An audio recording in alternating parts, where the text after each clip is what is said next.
wanti asirratti argaa jirru kuni dokumentii tika waraanni mootummaa bobbaase kan agarsiisudha.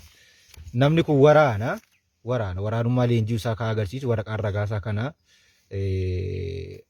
Awaash Arbatti leenji'ee wanti inni qabatee dhufe summiidha jechuudha. Summii waraana bilisummaa Oromoo ittiin balleessu. Summiin kun qorsa hantuutaati.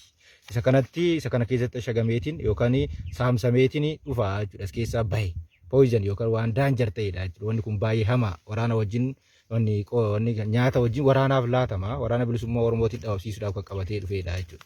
Kana qorsa hantuutaadha asirratti. Rat poison jedha. Qorsa hantuutaati. Qorsa baay'ee hamaadha jechuudha. Qorsi kun yoo argite taate qorsa baay'ee hamaadha. Achi keessa bahe waraanni kana nyaateennan waan irraa miti.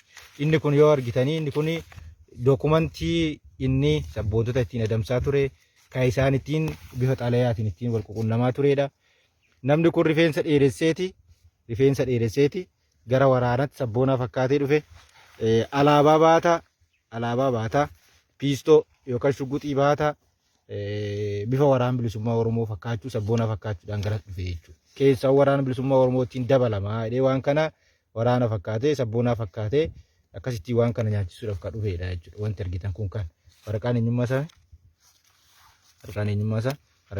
isaa kana jechuudha kan inni ittiin leenji'e.